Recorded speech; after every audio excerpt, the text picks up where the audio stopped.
आप में से काफ़ी ज़्यादा दोस्तों के मैसेज आ रहे थे कि फ़िनलैंड के टैक्स सिस्टम के बारे में बताएं। टैक्स बहुत ज़्यादा है, बहुत से लोगों का कहना था। फिनलैंड में टैक्स कलेक्ट करने वाले इदारे को वैरो के नाम से जाना जाता है। तो फिनलैंड का टैक्सेशन सिस्टम बाकी तमाम यूरोपियन कंट्रीज़ स्पेशली तौर पे स्कैंडिनेवियन कंट्रीज़ को छोड़ के दूसरे तमाम के जब भी फिनलैंड में आपकी किसी जगह पे जॉब लगती है तो आप अपना जॉब कॉन्ट्रैक्ट लेके फॉर एग्जांपल फर्स्ट कैटेगरी में वो आपसे पूछते हैं कि आपकी ईयरली इनकम कितनी हो। उस केस में आपको 0% टैक्स पे करना पड़ता है। जैसा कि अगर मैं आपको जर्मनी की मिसाल दूं तो दोस्तों वहाँ पे जर्मनी में ये होता है कि आपकी जितनी भी हेलो दोस्तों, welcome back to another video. साथियों, first of all thank you so much जो आप हमारे चैनल को इतना ज़्यादा प्यार दे रहे हैं। और आज 22 अप्रैल है साथियों, और आप देख सकते हैं मौसम अभी भी फुल प्रूफ जैकेटें पहनी है हमने सर्दी से बचने के लिए।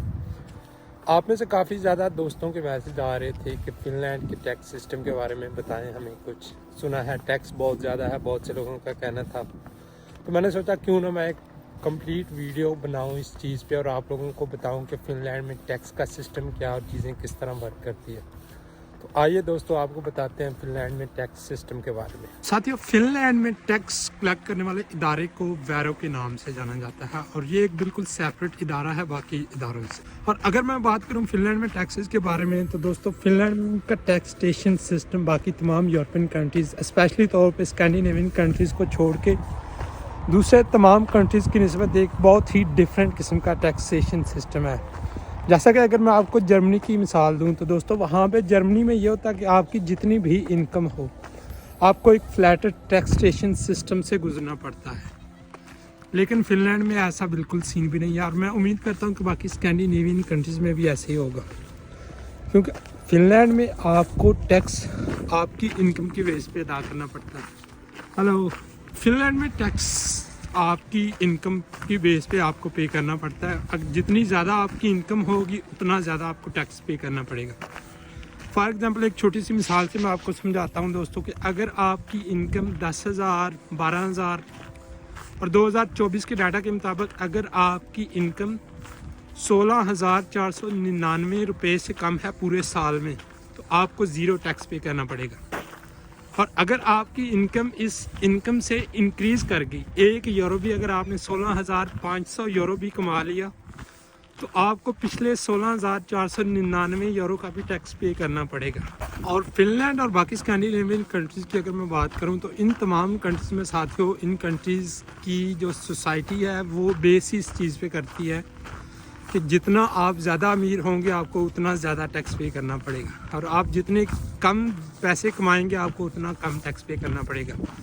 जैसा कि मैंने पिछले साल में आई थिंक सितंबर में आया था, तो मैं सितंबर में जब आया तो मुझे काम मिला तो मैं गया वैरो के ऑफिस में और वहाँ पे जब मैं गया तो वहाँ पे जो लेडीज़ बैठी थी उन्होंने स्पेशली मुझसे पूछा कि आपकी इनकम कितनी होगी इस महीने इस साल के एंड तक। तो मैंने उनको बताया कि ये मेरी पार्ट टाइम जॉब है, तो मैं यही उम्मीद करता हूँ कि मेरी मंथली इनकम जो होगी वो अराउंड 1,000-1,200 और इतने तक ही होगी। तो उस लेडी ने खुद मेरे को बताया कि आपको फिर 10,000 यूरो से कम वाले ब्रैकेट में जाना चाहिए क्योंकि उस ब्रैकेट में आपको 0% टैक्स पे करना पड़ेगा। और साथियों यहाँ पे ऐसा होता है कि जो ही साल का स्टार्ट होता है तो उस साल के स्टार्ट पे आपको वैरो के ऑफिस में जाना पड़ता है और वहाँ पे जाके आपको एक न्यू टैक्स कार्ड अप्लाई करना पड़ता है और उस टैक्स कार्ड के मुताबिक आपकी पूरी सालाना इनकम आपने बतानी होती है कि मैं इस साल में स्पेसिफिक साल में अराउंड लेट्स से 30,000 यूरोस कमाऊँगा। तो उस 30,000 की इनकम के मुताबिक जो है वो आपको टैक्स पे करना पड़ेगा उस 30,000 के मुताबिक। और अगर आपकी इनकम उस 30,000 से कम रहती है तो आपको जितना भी आपका टैक्स बनेगा साल के एंड पे वो आपके अकाउंट में आ जाएगा। लेकिन अगर आपकी इनकम इंक्रीज़ कर जाती है तो साथियों उस सिलसिले में आपको डबल टैक्स पे अदा करना पड़ता है। और अगर मैं अपनी मिसाल दूं तो इस साल में मेरा वैरो कार्ड जो है वो 22,896 यूरो तक का बना हुआ है। तो मैंने उनको बताया कि मैं इस साल 22,000 ऑलमोस्ट 23,000 यूरो जो है वो कमाऊँगा। लेकिन अगर साथियों मैं 24,000 यूरो कमाऊँगा तो वो जो ऊपर वाले पैसे होंगे उस पर मेरे को 28% टैक्स अदा करना पड़ेगा। लेकिन अगर मेरी इनकम उस 22,000 यूरो से कम रहती है तो मेरे को फिर सिर्फ 7% टैक्स अदा करना पड़ेगा।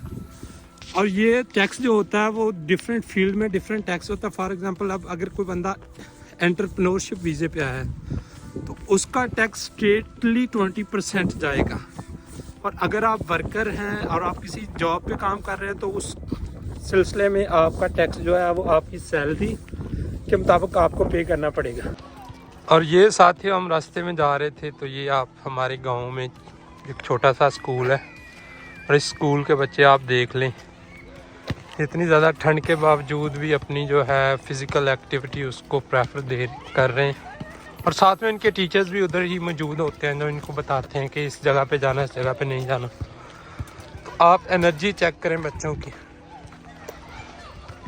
ये नहीं कि सारा दिन सिर्फ क्लासेस ही लेनी है, मतलब प्रॉपर एक जो है स्पोर्ट उसको यहाँ पे प्रेफरेंस दी जाती है। और ये छोटे छोटे बच्चे आप देखें इतनी इतनी ख़तरनाक जो है वो गेमें खेलते हैं।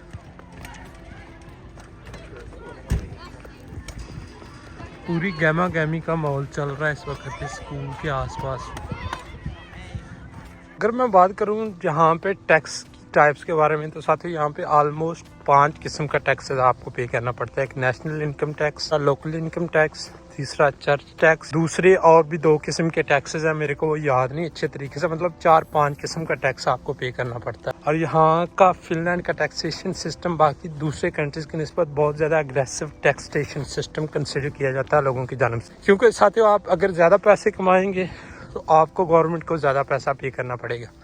और यहाँ पे एक ये भी सिस्टम है कि अगर आप फिनलैंड में किसी भी बंदे की आमदनी के बारे में पूछना चाहें तो आप सिर्फ वैरो ऑफिस को फ़ोन करके इनके प्रेसिडेंट के बारे में भी इंफॉर्मेशन ले सकते हैं कि फिनलैंड का प्रेसिडेंट कितने पैसे कमाता है और उसकी टोटल वेल्थ क्या है। तो ये एक वेल डेवलप्ड सोसाइटी की एक बहुत ही नुमाया किस्म की जो है वो खसूसियत होती है कि उसमें किसी से कुछ भी छुपा नहीं होता। मैं नहीं कहता कि फिनलैंड में घपले नहीं होते होंगे, लेकिन बहुत ही हाई सतह पे, मतलब ये छोटी मोटी चोरियां जो है वो फिन्ने करना पसंद ही नहीं करती और ना यहाँ की गवर्नमेंट आपको करने देती। तो साथियों इसी चीज़ पे आज की वीडियो का करते हैं अख्तिताम।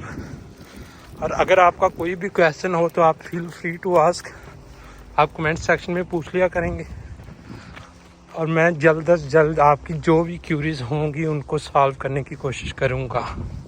मिलते हैं नेक्स्ट वीडियो में।